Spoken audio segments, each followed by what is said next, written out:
అతి పరిశుద్ధుడు లోకరక్షకుడైన యేసుక్రీస్తు పేరట మీ అందరికీ నా హృదయపూర్వకమైన వందనాలండి. Praise the lord.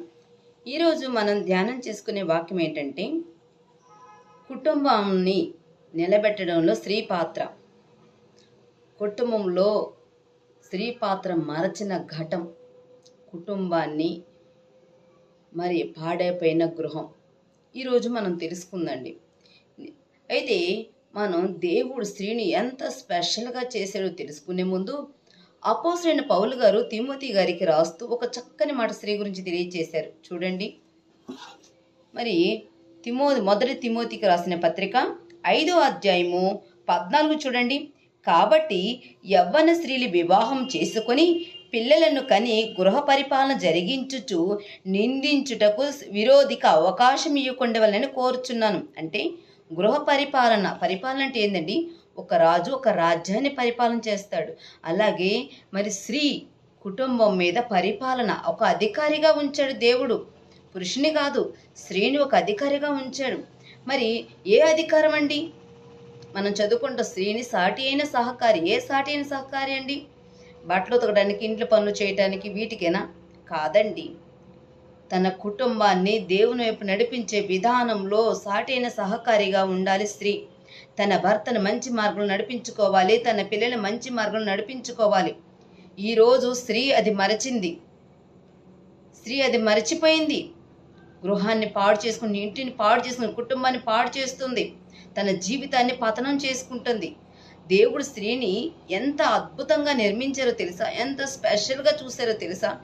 ఈరోజు నిజంగా స్త్రీ కూడా తన మర్చిపోయింది, తన దేవుడు ఎందుకు చేశారో, అసలు తన మరి కుటుంబంలో తన పాత్ర ఏంటో మర్చిపోయింది. చూడండి ఎంత అద్భుతంగా దేవుడు చేశారు. చూడండి, ఆది కాండము 2వ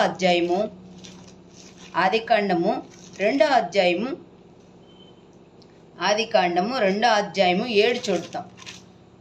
2వ అధ్యాయము 7. దేవుడైన యెహోవా నేల మట్టితో నరుణ్ణి నిర్మించి వాని నాసికారంధ్రంలో జీవవాయువును ఊదగా నరుడు జీవాత్మ అయ్యను. నరుని దేంతో తయారు చేశారండి? ఏ మెటీరియల్ నరుణ్ణి తయారు చేయడానికి? మట్టితో తయారు చేశారు నరుణ్ణి. మరి ఈ భూమి మీద ఉన్న సమస్త జీవరాశులు ఉన్నాయి కదా, మరి వాటిని దేంతో చేశారో అక్కడ చూద్దాం. 2:19 చూద్దాం. చూడండి, 2:19. దేవుడైన యెహోవా ప్రతి జంతువును ప్రతి పక్షును నేల నుండి నిర్మించి ఆదాము వాటికి ఏ పేరు పెట్టెనో అని. ఇక్కడ మనం ఏంటంటే, మరి జంతువుల్ని కానీ ఆకాశ పక్షుల్ని కానీ దేంతో తయారు చేశారంట? నేల మట్టితో. మరి నరుణ్ణి నేల మట్టితో, జంతువుల్ని నేల మట్టితో. మరి అవ్వమ్మని ఏ మెటీరియల్తో తయారు చేశారండి? అవ్వమ్మని ఏ మట్టితో తయారు చేశారు? దేవుడు ఒక చక్కని మాట తెలియచేశారు. భూమి మీద ఇదిగో సూర్య చంద్ర నక్షత్రాలు మరి ఉదయానికి సూర్యుడు మంచిదనియు, రాత్రికి చంద్రుడు మంచిదని, అన్నీ మంచివి అన్నాడు. కానీ నరుడి దగ్గరకు వచ్చేసరికి నరుడు ఒంటరిగా ఉండటం మంచిది కాదు, అన్నీ మంచివే, కానీ నరుడు ఒంటరిగా ఉండటం మంచిది కాదు అన్నారు. చూడండి, మరి ఎందుకు మంచిది కాదు అనుకున్నారు? ఆదాముకి ఎందుకు సాటి అయిన సహకారి అవసరమైంది? చూడండి, అక్కడే ఉంటుంది. ఆదాము వాటికి ఏ పేరు పెట్టినో చూచుటకు అతని యొద్దకు వాటిని రంపించెను. జీవముగల ప్రతి వానికి ఆదాము ఏ పేరు పెట్టినో ఆ పేరు దానికి కలిగెను. అక్కడ కింద చూడండి, అప్పుడు ఆదాము సమస్త పశువులకును ఆకాశ పక్షులకు సమస్త భూజంతువులకును పేరు పెట్టెను. అయినను ఆదామునకు సాటి అయిన సహకారం అతనికి లేకపోయెను. పేరు పెట్టడానికి సమస్త జీవరాశులు ఆదాము దగ్గరకు వచ్చినాయి. దేవుడు వాటికి పేరు పెట్టమని బాధ్యతను అప్పగించారు. అయితే పేరు పెట్టడానికి దానికంటే ముందు ఇక్కడ సాటి అయిన సహకారం అవసరం వచ్చిందంట. పేర్లు పెట్టడానికి ఆదాముకి సాటి అయిన సహకారం అవసరం వచ్చింది. కానీ అక్కడ ఇంకా అవ్వమ్మ రాలేదు. కానీ అంతకంటే ముందే పేరు పెట్టేశాడు. అంటే దేవుడు ఒక పని అప్పచెప్తే ఆ పనిలో ఎవరు కావాలి? సాటి అయిన సహకారి కావాలి. ఎందుకు? ఆ బాధ్యతలో తనకి గుర్తు చేస్తూ దేవుడు ఏ బాధ్యతనైతే పెట్టాడో పురుషుడికి, ఆ బాధ్యతను గుర్తు చేస్తూ భార్య సాటి అయిన సహకారిగా ఉండాలి. అయితే ఈ అవ్వమ్మ రాకతోలకే కావాలి సహకారి, కానీ రాకతోలని పేరు పెట్టేశాడు. ఇక్కడ ఏమైందని పేరు పెట్టాను అని రాయబడి ఉంది. అయితే అక్కడ చూడండి కిందే మరి 2:21 చూడండి. అప్పుడు దేవుడైన యెహోవా ఆదామునకు గాఢ నిద్ర కలగజేసి అతడు నిద్రించినప్పుడు అతని పక్కటెముకలలో ఒక దాన్ని తీసి ఆ చోటును మాంసంతో పూడ్చివేసెను. చూడండి, ఎముకలలో పక్కటెముక ఒకటి తీసి మాంసం మరి తీసి ఆ ఎముకను తీసి ఆ ఎముకను అవమన చేసి అక్కడ మరలా మట్టితో కప్పాడంట. అంటే మానవుడు నరుడు మట్టి నుంచి తయారు చేయబడ్డాడు. ఆకాశ పక్షులు సమస్త మట్టి నుంచి, కానీ అవ్వమ్మ మాత్రం ఆదాము ఎముకల్లో ఒక ఎముక పక్కటెముకలో నుంచి తీసి ఆ బొమ్మను తయారు చేశారండి.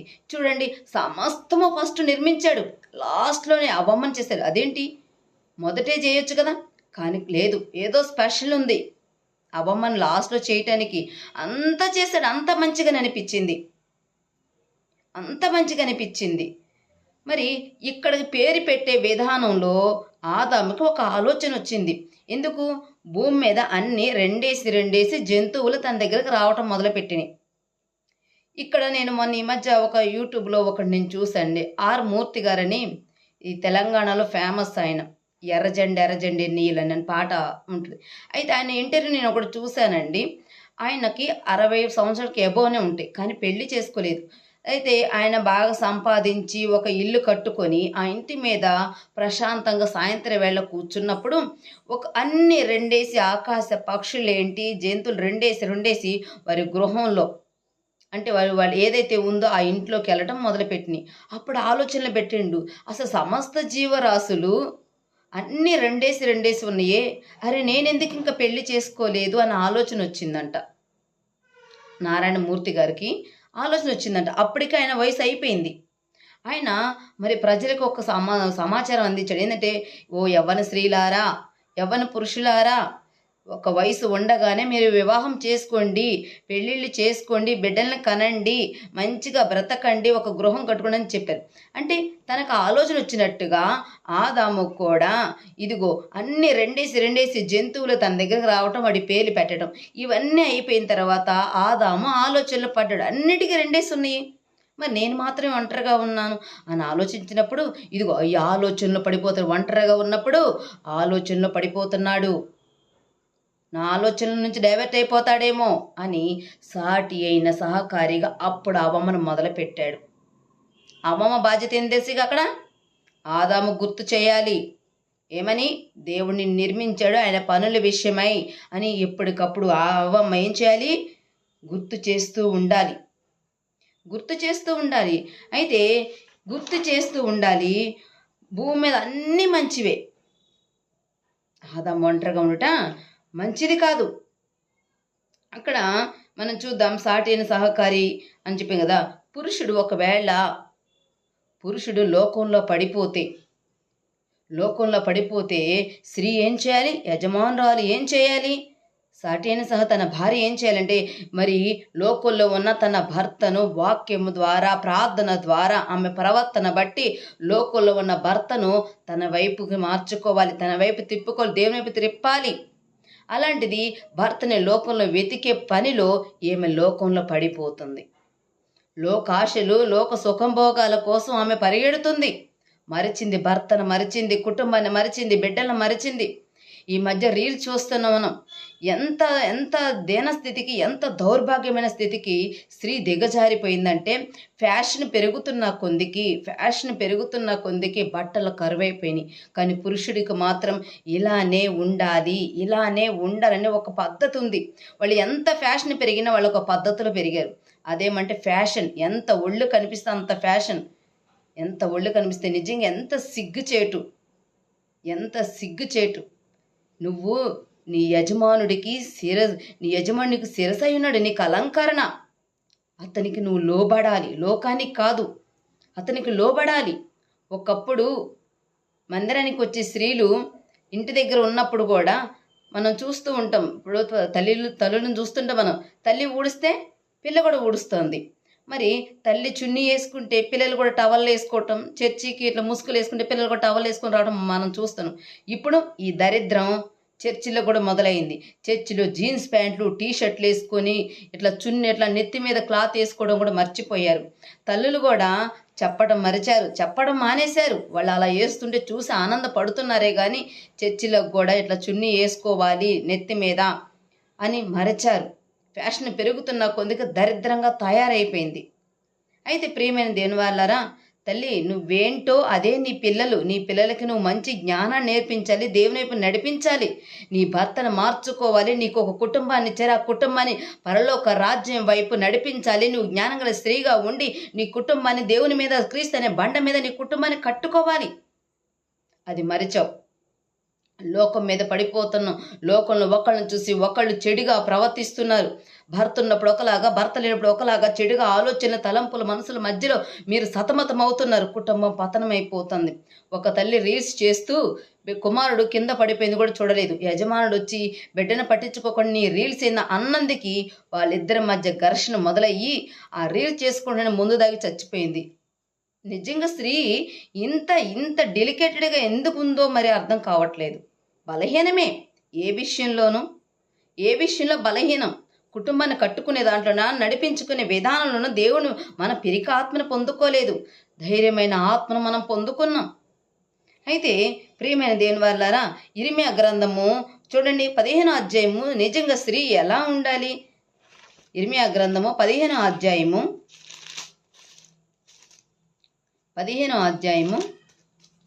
చూడండి, 15వ అధ్యాయము 19 చూడండి. కాబట్టి యెహోవా ఎలాగూ సెలవిచ్చును, నీవు నా తట్టు తిరిగిన ఎడల నీవు నా సన్నిధిని నిలిచినట్లు నేను నిన్ను తిరిగి రప్పింతును. ఏమి నీచములో ఏవి ఘనంలో నీవు గుర్తుపట్టిన ఎడల నీవు నా నోటి వలె ఉందువు. వారు నీ తట్టు తిరగవలెను, కానీ నువ్వు వారి తట్టు తిరగకూడదు. నువ్వు నిత్యము ప్రార్థన చేస్తూ దేవుని అడిగినప్పుడు దేవుని కుటుంబాన్ని ఎలా కట్టలో దేవుడు జ్ఞానాన్ని నీకు ఇస్తారు. ఆయన మాట నీ నోట ఉంచినప్పుడు మరి కుటుంబంలో నిత్యము నీ వాక్యం ఉంటుందా? ప్రార్థన ఉంటుందా? దేవుని ఆరాధించగలుగుతున్నామా? నీ ప్రార్థన బట్టి, నీ ప్రవర్తన బట్టి నీ యజమానుడు నీ వైపు తిరగాలే, కానీ నువ్వు లోకంలో ఉన్న నీ యజమానుడి వైపు తిరగకూడదు. యజమానుడి వైపు మనం తిరగకూడదు. మంచి పని అయితే ఆయనకి సాటిన సహకారిగా మనం ఉండాలి. చెడ్డ పనులు చేస్తున్నప్పుడు దేవుని వాక్యం ద్వారాను మరి జ్ఞానం కలిగి స్త్రీ సమయం సందర్భం బట్టి కుయుక్తిగా ఆలోచన కలిగి, జ్ఞానం కలిగి సమాధానం చెప్పాలి. మరి అనన్య సఫేరాలు దేవునికి ఇచ్చే విషయంలో ఇద్దరు ఏకీభవించారు, ప్రాణాన్ని విడిచారు. చెడు మార్గంలో నడుస్తున్న నీ భర్తను మంచి మార్గంలో నడిపించాలి. అది నీ బాధ్యత. మరి మరిచింది. సుఖభోగాల వైపు, ఇగో లోక అందాల వైపు, లోకం వైపు ఆకర్షణలో పడిపోయింది. మర్చిపోయింది తన కుటుంబంలో తన పాత్ర ఏంటో మర్చిపోయింది. ఈరోజు ఒక ఆడపిల్ల చెడుగా బిహేవ్ చేయటానికి, లోకంలోకి వెళ్ళిపోయి మరి ప్రవర్తించటానికి తల్లిగా నువ్వు ఎంతవరకు నీ పాత్ర నిర్వహించగలుగుతున్నావు? మరి కుమారుడు ఈ లోకంలో వ్యర్థంగా చెడుగా ప్రవర్తించడానికి నువ్వేంటో అదే నీ పిల్లలు, నువ్వేంటో అదే నీ గర్భఫలాలు. దేవుళ్ళు పెంచగలుగుతున్నావా పిల్లల్ని? మరి నువ్వు మందిరానికి వెళ్ళేటప్పుడు పిల్లల్ని తీసుకెళ్ళగలుగుతున్నావా? నీ యజమాని కొరకు భారంగా ప్రార్థన చేయగలుగుతున్నావా? ఎందుకు మరిచావు? ఎంత విశేషంగా నిన్ను చేశారు, ఎంత అద్భుతంగా చేశారు. చివరిన ఎందుకు చేశారంటే చూడండి, నువ్వు ఎంత ఇష్టమో తెలుసా? స్త్రీ అంటే దేవునికి ఎంత ఇష్టం అంటే, ఇప్పుడు మన పిల్లలు ఉన్నారు కదండి, లాస్ట్ కుమారుడు అంటే ఎవరికైనా ఎంత ఇష్టం అండి. చూడండి, దేవుడు కూడా భూమిని, ఆకాశం, సమస్త జీవరాశులు అన్నీ చేసి లాస్ట్కి అవ్వమ్మని చేశారు. మరి ఈరోజు మనం ఫ్రాంక్గా మాట్లాడుకుందండి, నిజంగా ఒక పురుషుడు సహనం, ఓర్పు ఎలా ఉండాలో. మరి ఇదిగో ఓ సహోదరుడా, ఈరోజు నువ్వెలా ఉన్నావో ఒక్కసారి ఆదామును చూసి నువ్వు గుర్తు చేసుకో. ఆదాము నిజంగా అవ్వమ్మ చేసిన పని ఏం చేసింది? ఇగో అవ్వమ్మ చెట్టు పండు తిన్నది, అన్నీ ఉన్నాయి సమృద్ధిగా. ఆయనను ఇంకేదో కావాలని ఆశపడింది. దాంతో సాతాను మోసం చేసింది. ఆదామును కూడా ఫస్ట్ మోసం చేయని ప్రయత్నం చేసింది. ఆదాము లొంగలే, అవ్వమ్మను వాడుకుంది. అవ్వమ్మ వాడుకోవటం వల్ల తను తిని తన పండు తన యజమానికి ఇచ్చినప్పుడు వాళ్ళు ఏం కోల్పోయారండి? పరిశుద్ధత కోల్పోయారు. ఆ రోజు అవ్వమ్మ చేసిన తప్పుకి మనం అంటే ఈరోజు మనుషులు అన్నాక సహజం అండి, చిన్న చిన్న తప్పులు చేస్తారు. మీకు అర్థమవుతుందా?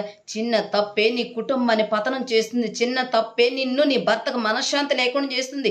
నీ చిన్న తప్పే మీ ఇద్దరి ప్రవర్తన బట్టి పిల్లల మీద భారం పడుతుంది, ప్రెజర్ పడుతుంది. మీకు అర్థమవుతుందా? ఈరోజు అవ్వమ్మ చేసిన పనికి ఆదాము సహకరించటం వల్ల ఈరోజు సర్వ మానవాళి ఒక్కడి నుంచే ప్రాణం వచ్చింది, మరణం వచ్చింది. ఒక్కడి నుంచే మరణం వచ్చింది. ఆ రోజు ఆదాము మరి నిరాకరిస్తే ఎలా ఉంటుందో తెలియదు, కానీ ఈరోజు అవ్వమ్మ చేసిన పనికి ఈ లోకం పురుషుళ్ళైతే అదే తిన్న చెట్టుకి ఊరే చంపేసేవాళ్ళు. కానీ ఆదాము ఎంత ప్రేమించాడో తెలుసా? ఏం కోల్పోయాడో తెలుసా? ఆదాము అవ్వమ్మ రాకముందు దేవునితో ఏదోని తోటలో సంధ్య వేళ సాయంత్రం ఇద్దరు ముచ్చట పెట్టుకునేవాళ్ళంట. మరి దేవుని నుంచి దూరం అయిపోయాడు. ఏదైనా తోట దూరం అయిపోయింది. ఆ ప్రశాంతత కోల్పోయాడు. ఏదైనా తోట నుంచి గెంటి వేయబడ్డాడు. కష్టపడాలి, పొలం దున్నాలి, మరి గింజలు పండించాలి. నిజంగా అండి, అదే ఒక్కసారి ఆదాము తిరగబడి నువ్వు చేసిన తప్పుకి ఈరోజు నేను నా దేవుడి నుంచి దూరం అయిపోయాను, నా కుటుంబం మరి దేవుని నుంచి ఏదైనా తోట నుంచి నేను మరి దూరం అయిపోయినప్పుడు మరణం లేదు. మరి ఆ అవ్వమ్మని ఎందుకు చేశారండి? అక్కడ ఆదాముకి మరి సాటైన సహకారి అంటే ఈరోజు మనం లోకానుసారంగా ఆలోచిస్తే బట్టలు ఉతకాలి, వంట చేయాలి, పిల్లల్ని చూసుకోవాలి, సమస్తం కదా. మరి అప్పుడు ఆదాముకి లేదు కదండి. అప్పుడు ఇంకా ఆదాముకి పిల్లలు లేరు, ఆదాముకి ఇంకా బట్టలు ఉతకాల్సిన, అప్పుడు వాళ్ళకి బట్టలు లేవు, ఈ అన్నం వండాలి, కూరలు చేయాలి లేదప్పుడు. ఆయన ఎందుకు చేశారు? అక్కడ రెండేసి జంతువులు వచ్చి పేరు పెట్టినప్పుడు అక్కడ సహకారి కావాలని, అంటే దేవుడు యజమానుడికి పని అప్పగిచ్చినప్పుడు బాధ్యతగా చేస్తుండా లేదా, ఎప్పుడు ఏం చేయాలి, దేవునిపై ఎలా నడిపించాలి, మరి నువ్వు గుర్తు చేస్తూ ఉండాలి. అది నీ బాధ్యత.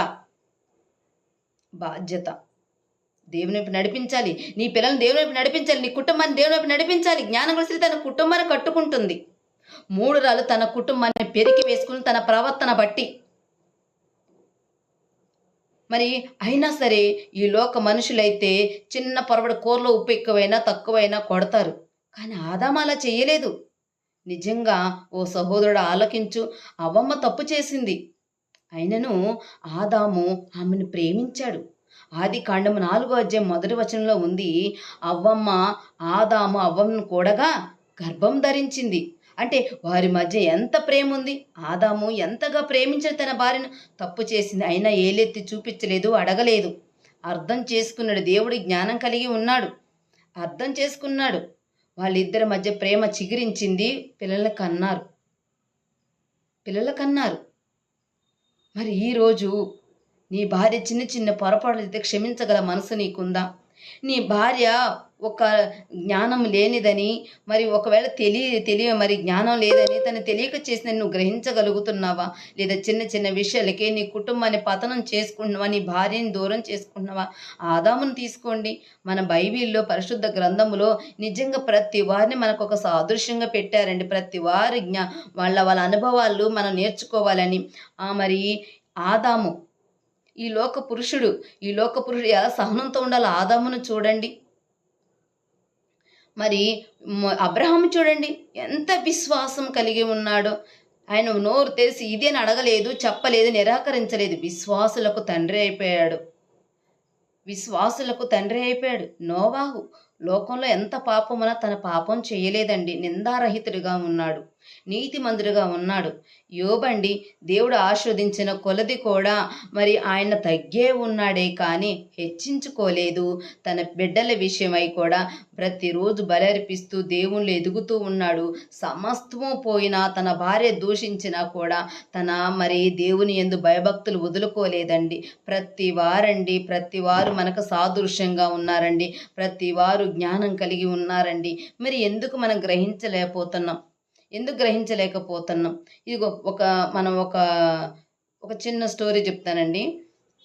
కొన్ని ఊర్లలో రైసులో ఉప్పేసుకుంటారు. అయితే వివాహమైన తర్వాత అదే అలవాటు ఇదిగో ఏమి అత్తగారింటికి వచ్చాక కూడా రైసులు ఉప్పేయటం మొదలుపెట్టింది. రైసులు ఉప్పేస్తుంది, కర్రీలో ఉప్పేస్తుంది. అయితే ఇక్కడ మనం తెలుసుకోవాల్సిన విషయం ఏంటంటే, అత్తగారి తరపున అత్తగారికి మామగారికి బీపీలు ఉన్నాయి. అది గ్రహించకుండా మరి ఆమె ఉప్పేయటం మొదలుపెట్టింది. వాళ్ళ ఇంట్లో అట్లా వేసుకుంటారంటాం. వాళ్ళ ఇంట్లో అట్లా వేసుకుంటారు కాబట్టి ఇక్కడ కూడా ఇస్తుంది. అయితే భర్త చెప్పాడు, అమ్మ నాకు ఇగో ఇట్లా ఉప్పేయొద్దు, నా తల్లిదండ్రులకి మరి బాగోట్లేదని చెప్పినప్పుడు ఆ చిన్న విషయానికి ఆమె గొడవలు పెట్టుకొని కోర్టు దాకా వెళ్ళింది. కోర్టు దాకా వెళ్ళి విడాకుల వరకు వచ్చింది. వెళ్ళి మరి దైవజనుడి దగ్గరికి వెళ్ళి మళ్ళీ తన వాక్యం చెప్తూ ఈ మాట అడిగిందంట. ఏమని?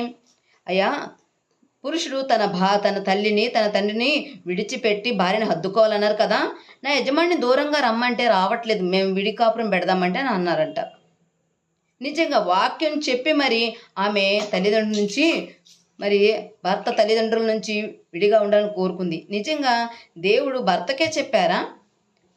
పురుషుడికే చెప్పారు ఈ మాట, స్త్రీకి చెప్పలేదు. చూడండి, కీర్తనల గ్రంథము 45వ అధ్యాయము, కీర్తన గ్రంథము 45వ అధ్యాయము చూడండి 10. ఇంకప్పుడు స్త్రీకి ఇంకా పెళ్లి కాలేదు. స్త్రీకి ముందే దేవుడు అత్తగారింటి దగ్గర ఎలా ఉండాలో మరి స్త్రీకి ముందుగానే మంచి ఆలోచన చెప్తున్నారు. అమ్మ నువ్వు ఇలా ఉండాలని. చూడండి మరి 45:10 చూడండి. కుమారి అంటే ఇంకా వివాహం కాలేదు. కుమారి ఆలకించుము, ఆలోచించి చెవియొగ్గుము, నీ స్వజనమును నీ తండ్రిని నీ తండ్రి ఇంటిని మరువుము అంటే నీ తల్లిదండ్రులని, నీ స్వజన నీ వారిని, మరి నీ తండ్రి ఇంటి వారిని అందరూ నువ్వు మర్చిపోవాలి. ఇగో ఈ రాజు నీ ప్రభు, అతడు నీ సౌందర్యను కోరినవాడు. నీ రాజు, నీకు రాజు ఎవరు? నీ భర్త. అతను నిన్ను ఇష్టపడుతున్నాడు అని ఇక్కడ మనం తెలుసుకోవాలి. అతను నిన్ను నమస్కరించు. అయితే దాని కింద ఇంకా చూడండి 14 చూడండి. విచిత్రమైన పనిగల వస్త్రం ధరించుకునే రాజు అంటే ఇక్కడ వివాహం అయిపోయింది. రాజునంతో ఆమెను తీసుకొని రాబడుచున్నది. ఆమెను వెంబడించు ఆమె చెలికత్తెలను కన్యకులు నీ యొద్దకు తీసుకొని రాబడుచున్నారు. ఇక వివాహం అవుతుంది. ఉత్సాహం సంతోషంతో వారు వచ్చుచున్నారు, రాజనగరంలో ప్రవేశించుచున్నారు. నీ పితరులకు ప్రతిగా నీకు కుమారులుందురు. నీ పితరులు ఎవరండి? నీ పితరులు నీ ఇంటి వారికి. ఇంకా నువ్వు నా ఇంటి వారే నువ్వు అనకూడదు. నా తల్లి, నా తండ్రి, నా అక్క చెల్లెలు నువ్వు అనకూడదు. ఇక నిన్ను దేవుడు నీకు యజమాని ఇస్తున్నారు. ఇక నీ అత్తగారి తరపు వాళ్ళే నీ వాళ్ళు. నువ్వు అనకూడదు. ఎంచక్క దేవుడు తెలియజేసి చూడండి. ఇక నీ పితరులు వాళ్ళని కాదు, నీకు కుమారుల్ని ఇస్తున్నాను, నీకు సంతానాన్ని ఇస్తున్నానుగా. నువ్వు వాళ్ళని అనకూడదు. ఇక లేగిస్తే పుట్టినింటికి కాదు. నీ తల్లిదండ్రులు అత్త ఒక్క మాట అంటే నువ్వు పడట్లేదే. నీ తల్లి అంటే నువ్వు తల్లి అంటే ఒక మాట నువ్వు పడుతున్నావు కదా. నువ్వు ఆమెను తల్లిగా చూస్తే నీకు తల్లిలా కనిపిస్తుంది, అత్తగా చూస్తే అత్తలాగే కనిపిస్తుంది. చూడండి ఏమన్నారు ఇక్కడ? నీ పితరులకు ప్రతిగా నీకు కుమారులుందురు, భూమి అంతట నువ్వు వారిని అధికారులుగా నియమించుము. ఎలా చేయాలంటే బిడ్డల్ని ఎలా తయారు చేసంట? అధికారులుగాను మరి భూమి మీద వారిని తయారు చేయాలి. అధికారులుగా దేవుని కొరకు బిడ్డల్ని దేవుని కొరకు మరి వాళ్ళని పెంచాలి. దేవుని కొరకు పెంచాలి. ఈ లోకంలో ఉన్న ప్రతి తల్లి కూడా నా కుమారుడు బాగా చదువుకోవాలి, బాగా డబ్బు సంపాదించి మంచి ఉద్యోగం రావాలి, డబ్బు సంపాదించాలి, విదేశాలకు వెళ్ళాలని కాదండి దేవునికి ఇచ్చింది. ఇదిగో ఈ తరం వారన వెళ్ళి నా గురించి నశించిపోతున్న వారు చెప్తారేమో, ఈ తరంలో చెప్తారేమో, ఈ తరం వారు చెప్తారేమో అని మరి దేవుడు పంపిస్తూ ఉన్నారు. యేసుక్రీస్తు వారు రావటం కోసం భూమి మీద ఒక శరీర ఆకారాన్ని ధరించి మరియమ్మ గారు గర్భం నుంచి ఎలా తెచ్చారో, ఇదిగో ఆయన పిల్లలు మరి భూమి మీదకి రావాలంటే ఇదిగో శరీర ఆకారం ధరించి నిన్నెంచుకొని నీ నుంచి బిడ్డలను బయటికి తెప్పించినప్పుడు తల్లిగా నువ్వు బిడ్డల్ని ఎలా పెంచాలి? లోకంలో పెంచుతున్నావా? నా బిడ్డలు ఎదిగితే చాలు, నాకు పెద్దయ్యాక ఇంత ముద్ద పెడితే చాలు అని ఆలోచిస్తున్నావేమో. దేవుళ్ళు పెట్టు. ఈ లోక పిల్లలు ఎంత పెంచి ఎంత పెట్టినా ఎంత సంపాదించి ఇచ్చినా ఇగో ప్రతి తల్లిదండ్రులకు వృద్ధాశ్రమాలు ఉన్నాయి. అదే దేవుళ్ళు పెంచండి. దేవుని జ్ఞానం కలిగినప్పుడు మరి పిల్లలుగా తయారైనప్పుడు దేవుని జ్ఞానము మాట్లాడుతుంది. ఇదిగో నీ తల్లిదండ్రులు ముదిమేందును మర్చిపోవద్దు అని నీ బిడ్డలకి వాక్యం తెలియజేస్తుంది. అప్పుడు నిన్ను వదిలిపెట్టరు, నీ యజమాని వదిలిపెట్టరు. ఎందుకు? బైబిల్ గద్దిస్తుంది. నీ తల్లిదండ్రులను బాధ పెట్టావా, కొట్టినవా, లోక హక్కులు వచ్చి ఇదిగో నీ కనుగుడ్లు పీకి వేస్తాయని మాట్లాడినప్పుడు భయం అనేది పడుతుంటుంది. అప్పుడు నిన్ను వదిలిపెట్టారు. అలా పెంచు బిడ్డల్ని, దేవునిలో పెంచాలి. అలా ప్రతి తల్లి తండ్రి బిడ్డల్ని దేవునిలో పెంచండి. మీ ఇద్దరు మందిరంలో ఉన్నప్పుడు పిల్లల్ని కూడా తీసుకుపోండి, కుటుంబ సహితంగా. మరి దావీదు గారు ప్రార్థన చేసి, దేవా నా కుటుంబం నిత్యం నీ సన్నిధిలో ఉండాలయ్యా అని ప్రార్థన చేసినప్పుడు దేవుడు చక్కని మాట, ఇదిగో నీ సంతానం నుంచి ఈ సింహాసనం మీద ఇదిగో నీ తరం వారు కూర్చుంటారు అన్నప్పుడు దావీదు గోత్ర సింహం వచ్చింది. దావీదు గారి సంతానం నుంచి ఈరోజు నీ సంతానం నుంచి దేవుళ్ళు పెంచుతున్నప్పుడు ఈ సంతానం నుంచి ఇగో ఏం రావాలి తెలుసా? నశించిపోతున్న వారిని రక్షించక ఒక యోధులు లెగవాలి, ఒక సైనికులు లెగవాలి, యుద్ధ వీరులు లెగవాలి. నశించిపోతున్న వారిని రక్షించడానికి బిడ్డలు నువ్వు యుద్ధ వీరులుగా, ఒక నాయకులుగాను, ఒక సైనికులాగా నువ్వు తయారు చేయాలి. గుర్తుపెట్టుకో ఓ సహోదరి, నువ్వు ఎంత దేవునిలో పెంచుకోకుండా, నువ్వు ఎంత లోకానుసారంగా చదువు జ్ఞానం ఉండాలి, పరిశుద్ధ గ్రంథం చదవాలి కాబట్టి. కానీ బిడ్డలకి మంచి భవిష్యత్తు ఇవ్వాలి, మంచి ఉద్యోగం చేయాలి, బాగా సంపాదించాలి, మరి బాగా ఉద్యోగం చేసి విదేశాలకు వెళ్ళాలని నువ్వు ఆశపడుతున్నావేమో.